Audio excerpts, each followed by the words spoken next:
फिर मैं आज एक इंपॉर्टेंट टॉपिक लेकर के आया हूँ। मैंने आपसे बताया कि बाबू डेली कहीं ना कहीं आपको एक क्वेश्चन एक ऐसा दूंगा, ठीक है, कि निश्चित तौर से आप वो कहीं ना कहीं आपके एग्जाम के लिए कन्फर्म वो इंपॉर्टेंट होगा। कहीं ना कहीं ये आपको देखने को मिलेगा इस तरह से क्वेश्चन। मैंने आपको बताया है कि इस तरह से जो क्वेश्चन होगा बाबू वो हर एक एग्जाम में कहीं ना कहीं पूछा जाता है। ये समझ जाओ, ये आपका सब्जेक्ट है, सब्जेक्ट वर्ब और एग्रीमेंट से रिलेटेड होता है, एग्रीमेंट से रिलेटेड होता है। अगर दूसरा मैं नाम दूं तो इसी को हम लोग कहते हैं एरर करेक्शन कहते हैं। क्या कहते हैं बाबू? इसी को एरर करेक्शन कहते हैं, ठीक है ना। तो जो कि बहुत इंपॉर्टेंट होते हैं, वेरी इंपॉर्टेंट होता है इस तरह का टॉपिक। चलिए समझते हैं क्या है बाबू। चलिए स्टार्ट करते हैं। पहले मैंने बताया चीजों को पार्ट में तोड़ दो, कौन सा क्या काम कर रहा है उसको तोड़ना स्टार्ट करो।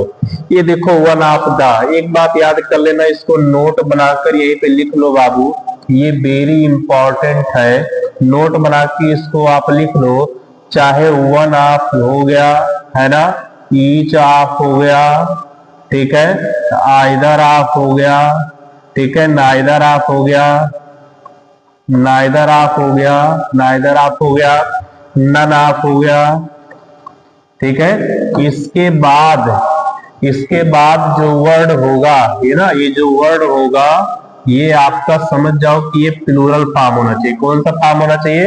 और इसके बाद जो वर्ब आएगा ये आपका सिंगुलर फॉर्म होना चाहिए। याद कर लेना आप लोग कभी भी।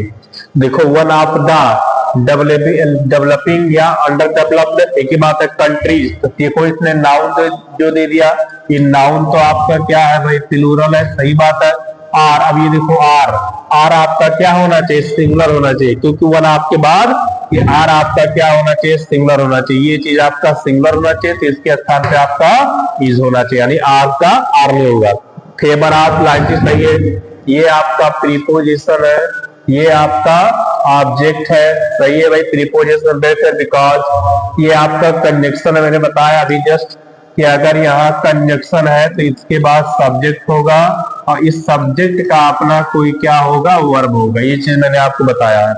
ये सब्जेक्ट गया तो इसका अपना एक क्या हो गया? वर्ब हो गया। फिर आपका प्रीपोजिशन आ गया, ये आपका ऑब्जेक्ट हो गया। ये इसी के लिए आया है, इट का पजेसिव केस इट्स हो गया, ठीक है ना। ये आपका नाउन हो गया, ये आपका पजेसिव एडजेक्टिव है तो ये आपका नाउन होगा, सही है, ठीक।